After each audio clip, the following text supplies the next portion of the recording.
আসসালামু আলাইকুম ওয়া রাহমাতুল্লাহি ওয়া বারাকাতুহু। সম্মানিত দর্শক শ্রোতা, আজকের এই ভিডিও পর্বে এখন আমরা পড়ব সূরাতুল বাকারার 254 নম্বর আয়াত, আয়াতুল কুরসি নামে যেটা আমরা চিনি। পবিত্র আল কুরআনুল কারীমের সর্বশ্রেষ্ঠ আয়াত যেটাকে বলা হয় সেটা হলো আয়াতুল কুরসি।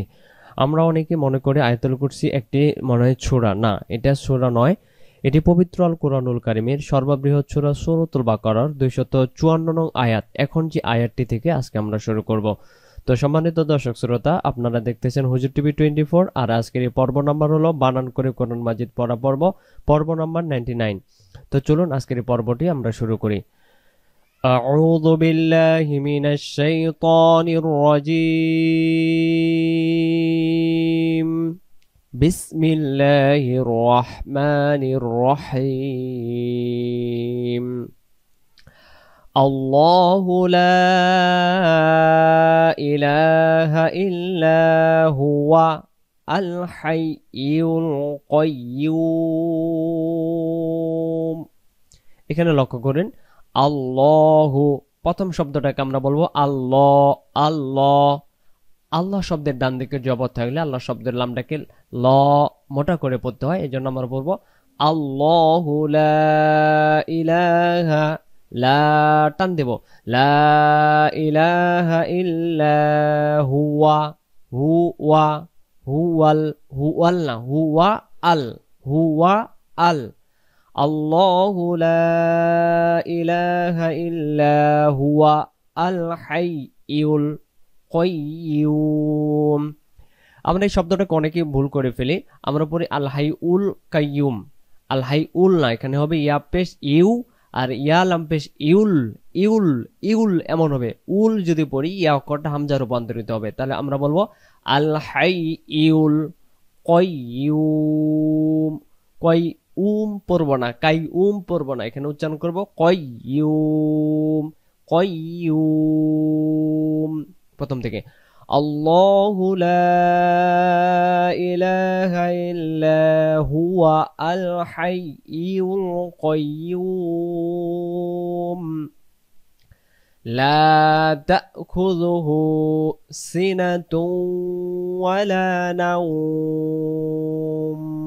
লা এগালিফ, তা খুযুহু, হু এখানে এগালিফ টান দেব, আর এখানে তা হামজা যাবে তা, তা আওয়াজ ধাক্কা হবে। নিয়ম হলো হামজার উপর সাকিন থাকলে আওয়াজ শক্ত করে পড়তে হবে। তা, লা তাখুযুহু সিনাতুন ওয়ালা নাওম। লাহু এগালিফ, মা ফিস সামাওয়াতি, লাহু মা এগালিফ ফিস সামাওয়াতি।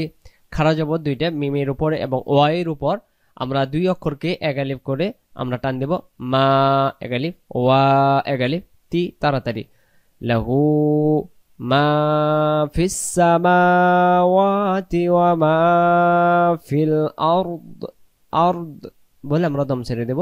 তাহলে আমরা উচ্চারণ করব লাহু মা ফিস সামাওয়াতি ওয়া মা ফিল আরদ। তারপরে মান যাল্লাযী, জি এগালিফ, জেরের বামে ইয়া সাকিন এগালিফ টানতে হবে। মান যাল্লাযী ইয়াশফাউ, ইয়াশফাউ। আমরা এই শব্দটাকে অনেকে বলি ইয়াশফাউ, মানে স্পষ্ট বোঝা যায় না। এখানে হবে ইয়াশফাউ, ইয়াশফাউ, এবং আইন অক্ষর গলা চেপে পড়বো। আইন অক্ষর হলকের মধ্য থেকে একটু চেপে পড়তে হয়। ইয়াশফাউ, ইয়াশফাউ। মান যাল্লাযী ইয়াশফাউ ইনদাহু, এখানে হু আমরা টান দেব। ইল্লা, লা টান দেব এগালিফ। বিইযনিহি, দম ছেড়ে দিলে আমরা বিইযনিহি পড়বো। যখন আমরা দমটা ধরে যাব তখন আমরা বলতে পারবো ইল্লা বিইযনিহি ইয়ালামু। তাহলে আমরা এখানে দমটা ছেড়ে দেব। দমটা ছেড়ে দিলে বিইযনিহি, হায়ের উচ্চারণ ভেসে ওঠাবো। আর দম ধরে গেলে আমরা বিইযনিহি পড়ে চলে যাব। তাহলে আমরা এখান থেকে দেখি মান যাল্লাযী ইয়াশফাউ ইনদাহু ইল্লা বিইযনিহি। এখান থেকে আল্লাহু লা ইলাহা ইল্লা হুয়া আল হাইয়ুল কাইয়্যুম লা তাখুযুহু সিনাতুন ওয়ালা নাওম লাহু মা ফিস সামাওয়াতি ওয়া মা ফিল আরদ من ذا الذي يشفع عنده إلا بإذنه পরের পৃষ্ঠা হলো ইয়ালামু মা বাইনা আইদিহিম। এখন খেয়াল করুন, আমরা যদি এখানে পড়ি ইয়ালামু মা বাইনা আইদিহিম, ইয়ালামু তখন হবে ইয়া জবর ইয়া, লাম জবর লাম, মিম পেশ মু, ইয়ালামু মা বাইনা, তখন আইন অক্ষরটা বাদ চলে যাবে। এই আইন অক্ষর সহাদে করতে হলে আমাদেরকে বলতে হবে ইয়ালামু মা বাইনা আইদিহিম ওয়া মা খালফাহুম, ইয়ালামু ইয়ালামু ইয়া ইয়া এমন আওয়াজ আসবে। যদি পড়ি ইয়ালামু তাহলে আইন অক্ষরটা বাদ যাবে। তাহলে এখানে লক্ষ্য করুন, খুব সুন্দর একটি আয়াত। এই আয়াতের এই অংশটুকুই হলো পরিপূর্ণ একটি ইয়ালামু। যদি এটা আমরা আইন অক্ষরটা বাদ যাই, এই শব্দের যে মূল যে অর্থটা এটা পরিবর্তন হয়ে যাবে। তাহলে আমরা বলবো ইয়ালামু মা বাইনা আইদিহিম ওয়া মা খালফাহুম ওয়ালা ইউহি হি এগালিফ। আর এই শব্দটা এখানে আমরা যদি বলি আমা খালফাহুম, তাহলে কিন্তু খটা খা রূপান্তরিত, এখানে খলফাহুম খলফাহুম খলফাহুম ওয়ামা খলফাহুম ওয়ালা ইউহিতুনা বিশাইইম মিন ইলমিহি ইল্লা বিমা শাআ। জিম অক্ষর হয়ে যায়, দম ফেলাও যায়, দম ধরেও যাওয়া যায়। তো আমরা শা পড়লে অনেকেই আমরা বুঝতে পারবো কম, হামজা অক্ষর মানে কম উচ্চারণ হয়ে যায়, এরকম পরিবর্তন হয়ে যেতে পারে। তা আমরা দমটা ধরে যেয়ে আমরা এই আয়াতটি সমাপ্ত করব। তাহলে আমরা এখানে এইভাবে বলবো ওয়ালা ইউহিতুনা বিশাইইম মিন ইলমিহি ইল্লা বিমা শাআ ওয়াসিআ কুরসিয়ুহুস। এই শব্দটা যেটা আমরা আয়াতুল কুরসি বলি, এই যে কুরসি, এই আয়াত এই শব্দকে উল্লেখ করে এই সূরা এই আয়াতটুকুকে আয়াতুল কুরসি আমরা বলে থাকি। ওয়াসিআ ওয়াসিআ কুরসিয়ু। আমরা যদি বলি কুরসিউহুস তাহলে ইয়া অক্ষরটা হামজা রূপান্তরিত হবে। তাহলে আমরা ইয়া পেশ কি বলবো, ইয়া পেশ ইউ, আর হামজা পেশ হয় উ। তাহলে আমরা ইয়া এর জায়গায় যেন হামজা অক্ষর না আসে এটা খেয়াল রাখবো। ওয়াসিআ কুরসিয়ু কুরসিয়ু। আমি বানান করে দিতেছি। কাব র পেশ কুর, সিন ইয়াজের সেই, যেহেতু ইয়ার উপর তাসদিদ, সিনের জেরের সাথে ইয়া তাসদিদ আমরা ধাক্কা দিয়ে আদায় করে নিয়ে আসবো। সেই ইয়া পেশ ইউ সেই ইউ। ওয়াসিআ কুরসিয়ুহুস সামাওয়াতি ওয়াল আরদ ওয়াসিআ কুরসিয়ুহুস সামাওয়াতি ওয়াল আরদ ওয়ালা ইয়াউ এগালিব, হামজা ওয়াও পেশ উ এগালিব, ওয়ালা ইয়াউদুহু হু হু উল্টা পেশের জন্য এগালিব, হিফজুহুমা এখানে মিমের জবর এগালিব, জবর বামে আলিফ তাইলে এগালিব টানতে হয় মা, হিফজুহুমা।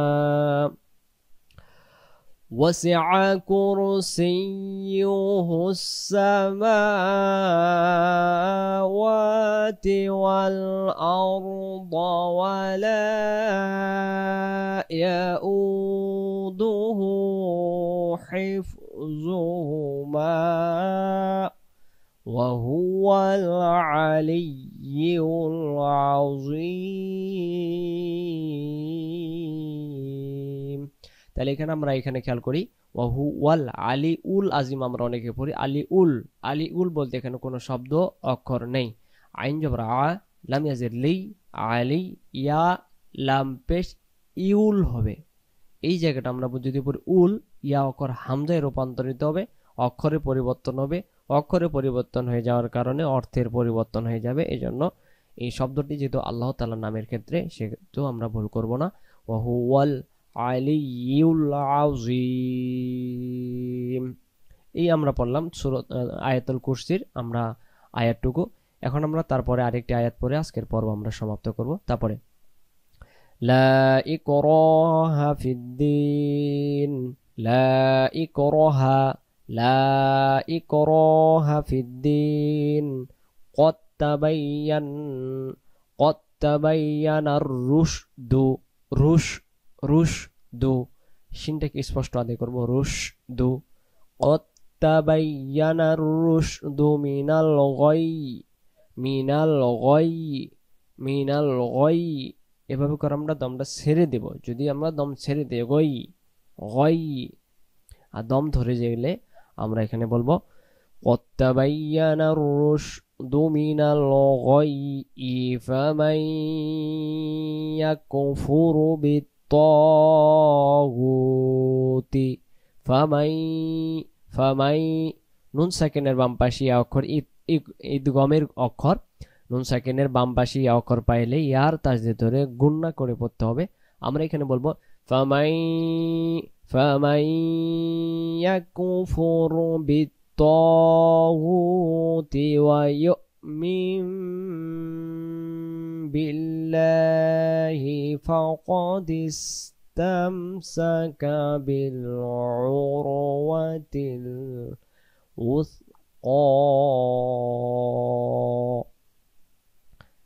ويؤمن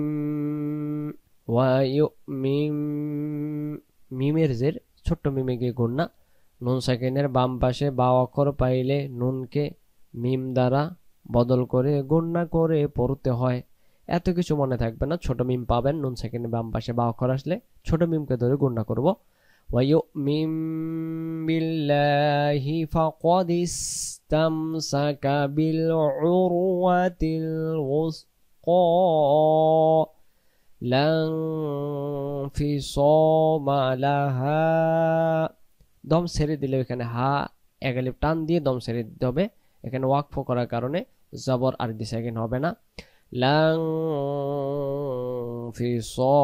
فصام لها والله سميع عليم لن فصام لها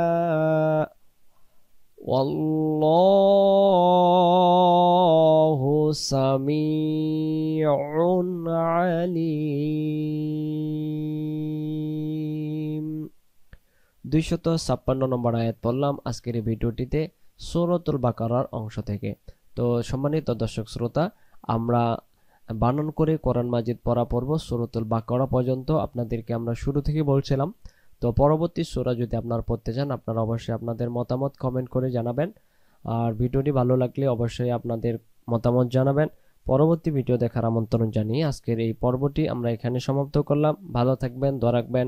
ওয়াসসালামু আলাইকুম ওয়া রাহমাতুল্লাহি ওয়া বারাকাতুহু।